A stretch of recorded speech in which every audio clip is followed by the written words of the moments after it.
নমস্কার বন্ধুরা, নবমিতাস কুকিং হাবে আপনাদের সবাইকে স্বাগত। বন্ধুরা, আজকের আমি এসে গেছি চুষি পিঠার একটা রেসিপি নিয়ে। আপনারা অনেকেই হয়তো ভাবছেন চুষি পিঠা বানানো খুবই ঝামেলাকর, কিন্তু একেবারেই না।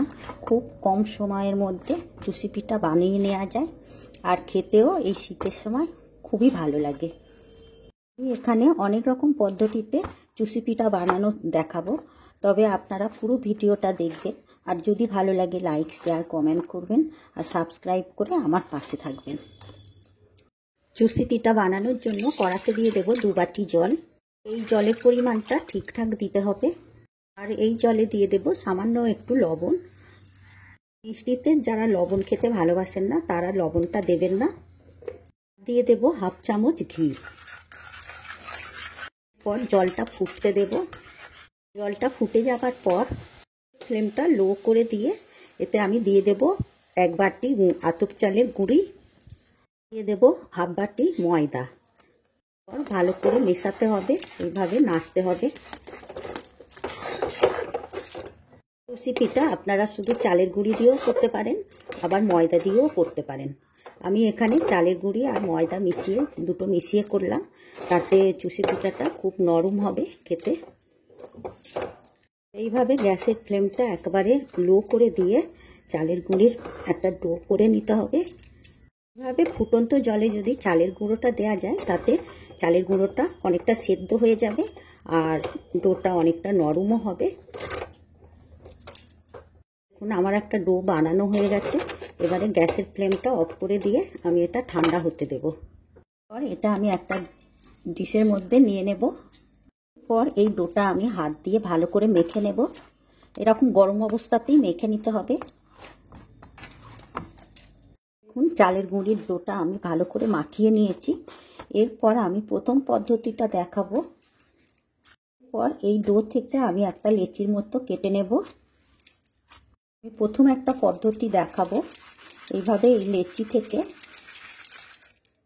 একটা ডিশের মধ্যে চালের গুঁড়ো ছড়িয়ে দেব। দেওয়ার পর এই লেচি কাটা থেকে এরকম ছোট ছোট করে নিতে হবে। এইভাবে কেটে কেটে নিতে হবে। এই একটা পদ্ধতি।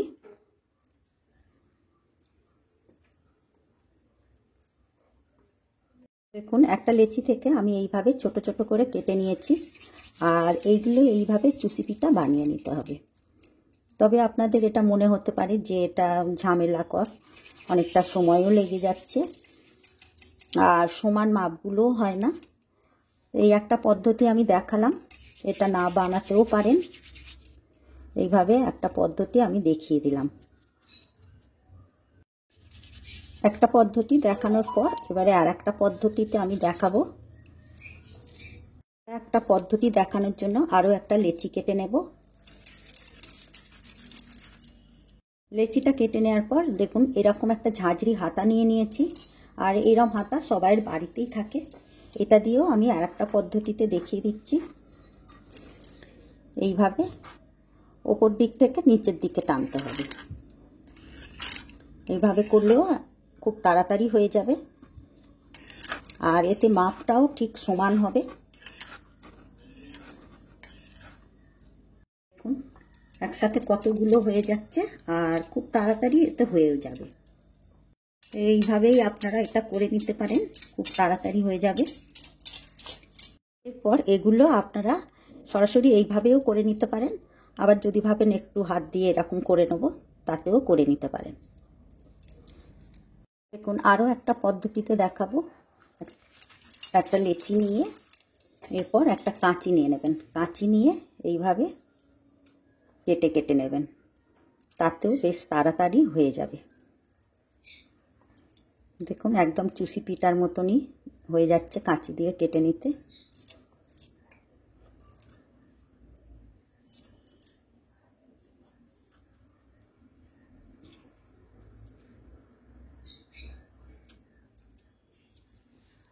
বন্ধুরা, কাঁচি দিয়েও কত তাড়াতাড়ি খুব সুন্দর সুন্দর চুষি পিঠা বানিয়ে নেওয়া যায়। দেখুন, একটু চালের গুঁড়ো মিশিয়ে দেব। এরপর আরও একটা পদ্ধতি দেখাবো। আরও একটা লেচি কেটে নেব। আর আমি একটা গ্রেটার নিয়ে নিয়েছি। গ্রেটারের যে দিকটা বড় ছিদ্র আছে সেই দিকটা দিয়ে এই লেচিটা দিয়ে এই ওপর দিক থেকে এইভাবে টানতে হবে, নিচের দিকে টানতে হবে। টানলে এইভাবে চুষি পিঠা বেশ সহজেই বানিয়ে নেওয়া যাবে। এইভাবে করে নিলে খুব কম সময়ের মধ্যে চুষি পিঠাগুলো হয়ে যায়। দেখুন বন্ধুরা, একসাথে কতগুলো হয়ে গেল। আমি এখানে 4টে পদ্ধতিতে চুষি পিঠা বানানো দেখালাম। যে পদ্ধতিটা সহজ মনে হবে সেই পদ্ধতিতেই আপনারা চুষি পিঠা বানিয়ে নিতে পারবেন। এই 4টে পদ্ধতি দেখে আপনাদের নিশ্চয়ই আর মনে হচ্ছে না যে চুষি পিঠা বানানো খুব ঝামেলাকর। আমার সব চুষি পিঠাগুলো বানানো হয়ে গেছে, আর একটার গায়ে লেগেও নেই, একদম ঝরঝরে হয়েছে। এরপর আমি একটা কড়ার মধ্যে দুধ নিয়ে নেব, 500 গ্রাম দুধ। এখানে আমি ফুল ক্রিম দুধটা নিয়ে নিয়েছি। আর এই দুধের মধ্যে আমি ছোট এলাচ একটু গুঁড়ো করে নিয়েছি, দিয়ে দিলাম। এতে বেশ সুন্দর একটা গন্ধ আসবে। আর একটু নেড়ে দেব। আর এর মধ্যে দিয়ে দেব গুড়, নতুন গুড়ের পাটালি। মিষ্টিটা আপনারা যে যেমন পছন্দ করেন সেই মতন নেবেন। এরপর একটু নেড়ে দেব ভালো করে, যাতে গুড়টা গলে যায় এর সাথে। আমি এখানে গুড় দিয়ে করছি, নতুন গুড়, তবে আপনারা চিনি দিয়েও করতে পারেন। এখন তো নতুন গুড়ের পাটালি উঠে গেছে, আর সেই জন্য আমি এই গুড় দিয়েই করছি, তাতে খেতেও খুব ভালো লাগবে। আর একটা কথা বলা হয়নি, চালের গুঁড়োর যে ডোটা বানিয়েছি আমি ওখানে জল দিয়ে বানিয়েছি, তবে আপনারা দুধ দিয়ে বানিয়ে নিতে পারেন। আমি 2 বাটি জল নিয়েছি, সেটা জলের পরিবর্তে আপনারা দুধ নিয়ে নেবেন 2 বাটি, যদি আপনারা দুধ দিয়ে করতে চান।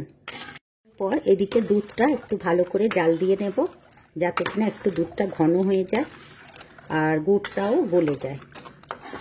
দুধটাও এদিকে ফুটে গেছে, আরও আমি 2 মিনিটের মতো ভালো করে ফুটিয়ে নেব। দুধটা আমি ভালো করে 2 মিনিট ফুটিয়ে নিয়েছি। আর এইভাবে ফুটিয়ে নিলে দুধের কাঁচা গন্ধটাও চলে যায় আর দুধটাও অনেকটা ঘন হয়ে যায়। আর এই ফুটিয়ে নেওয়া দুধের মধ্যে চুষি পিঠেগুলো তুলে দেব। আর চুষি পিঠাগুলো দুধের সাথে ভালো করে মিশিয়ে দেব। আর গ্যাসের ফ্লেমটা লো টু মিডিয়ামে রেখে 10 মিনিট এইভাবে ফুটিয়ে নেব চুষি পিঠাটা দুধের সাথে। মাঝে মাঝে চুষি পিঠাটা একটু নেড়ে দিতে হবে। 10 মিনিট পর দেখুন চুষি পিঠাগুলো সেদ্ধ হয়ে গেছে, আর সেদ্ধ হয়ে গিয়ে উপরে ভেসেও উঠেছে।